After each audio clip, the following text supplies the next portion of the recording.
âme, ça vient du latin animus, ce qui anime le corps. Donc, comme le dit Aristote, je pense que les végétaux, les animaux, tout ce qui vit a une âme, parce qu'il y a une possibilité de croissance, de reproduction, de développement. Après, qu'est-ce qui fait la différence entre un homme, un animal et un végétal? C'est l'homme, il a, je pense, un esprit, et donc l'esprit, c'est tout ce qui est spirituel, cette capacité à rejoindre quelque chose de transcendant. J'aime bien Aristote. La présentation grecque de l'homme, elle est intéressante. Bon, aujourd'hui, dans la vie chrétienne, on a réussi un petit peu à unifier la personne humaine et à la définir mieux en termes philosophiques et en termes de morale, d'éthique, de morale chrétienne. Mais Dieu crée un être de chair avec une vie intérieure, parce que cette chair, ça ne sert à rien de créer un corps qui ne sert à rien. C'est une question, je dirais, métaphysique, au sens où ça dépasse l'observation des sciences, de la physique. Hein. En même temps, c'est une réalité qui est pour nous la constitution même de l'homme, qui n'est pas qu'un être purement matériel, voilà, qui est constitué d'une partie dite spirituelle qu'on peut appeler âme. Le chef-d'œuvre de la création, de toute la création, c'est l'homme. Pourquoi ? Parce que l'homme, il a été créé à l'image et à la ressemblance de Dieu. Les anges, ce sont les esprits. Ils n'ont pas été créés à l'image et à la ressemblance de Dieu. Seul homme, c'est-à-dire moi et vous, on a été créés à l'image et à la ressemblance de Dieu. Non pas des animaux, hein? C'est des hommes. Et alors, l'image et la ressemblance de Dieu dans la vie de tout homme, c'est l'âme que Dieu nous a donnée. Le terme âme a quand même dans la tradition biblique, une espèce d'ambiguïté, c'est-à-dire qu'elle renvoie, qu'elle peut désigner à la fois tout l'être, tout le corps, tout l'humain, tout ce qu'il est, toute la personne dans son unité, ce qui constitue, si vous voulez, l'unité de la personne. Et en même temps, elle désigne aussi ce qu'il y a de plus intime dans l'homme. C'est saint Paul qui fait la distinction entre corps charnel, enfin la dimension charnelle et la dimension psychique de l'être humain. Hein. Donc ce qu'il y a le plus intime, le lieu où Dieu vient parler avec l'homme et vient nouer une relation personnelle avec lui.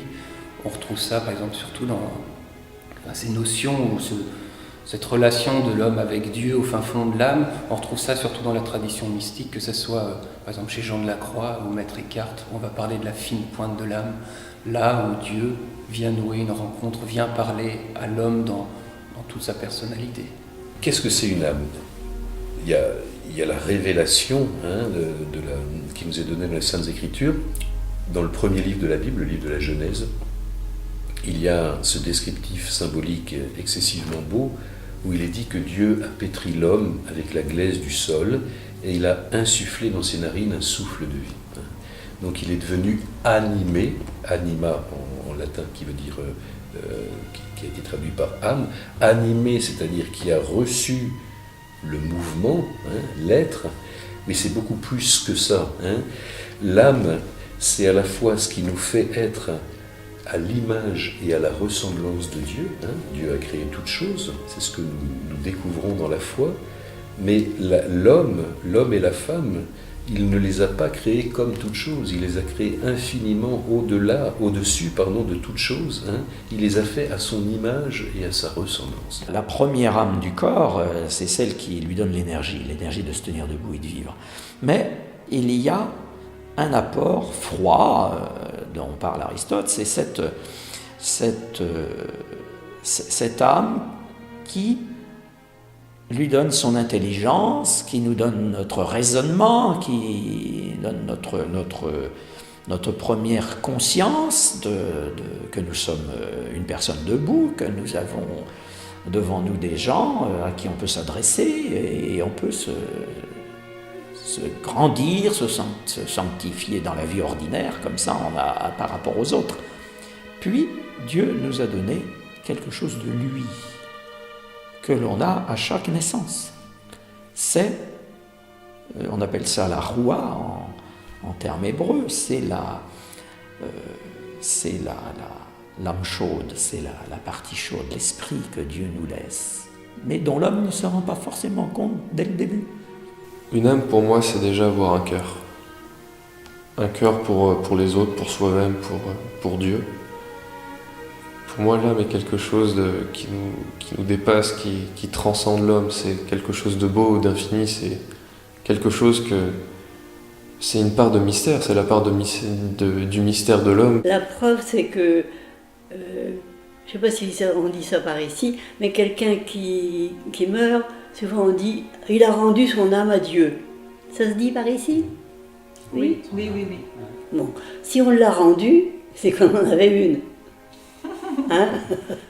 Bon, donc Dieu nous a créés avec un corps et une âme, un corps mortel et une âme spirituelle immortelle.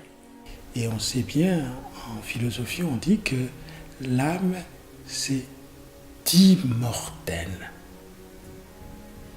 L'âme ne meurt pas, mais parce que cette âme a été insufflée par Dieu depuis la création de l'homme et de la femme par Dieu lui-même. C'est comme si c'était le sceau de Dieu dans l'homme.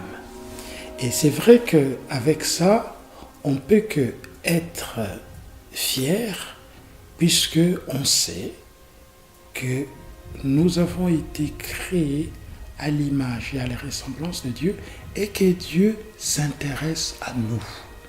Hein, c'est tout le sens de Psaume 8 qui dit, mais qu'est-ce que l'homme, Seigneur, pour que tu penses en lui, et le Fils d'un homme pour que tu en prennes souci. Hein? Dieu s'intéresse à moi parce que j'étais créé à son image et à sa ressemblance. Et jamais, jamais, jamais, Dieu nous abandonnera puisque nous sommes vraiment son image et sa ressemblance. Je crois pouvoir dire que le nœud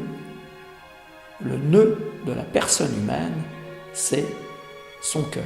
C'est son cœur dans lequel se trouve toute la puissance de son âme. C'est là. Donc il y a d'abord, pour récapituler, cet aspect de ce qui constitue l'unité de l'homme, ce qui maintient, je pense schématiser comme ça, ce qui maintient le corps vivant dans son unité, ce qui fait que nous ne nous désagrégeons pas au fil de notre existence, et ce qui est opposé au corps, donc c'était le plus intime de l'homme. Après, qu'est-ce qu'une âme? Et cette question, si on implique peut-être une autre, c'est si elle offre l'unité de notre corps, c'est cette réalité créée par Dieu. Parce que si Dieu vient parler à l'homme dans cette âme, donc c'est une réalité qui est créée par Dieu. Et cette partie, c'est cette partie de nous-mêmes qui, dans la foi, dit-on, est appelée à la résurrection. Donc on a une âme. On a une âme, c'est bien. Il ne faut pas la rendre tout de suite.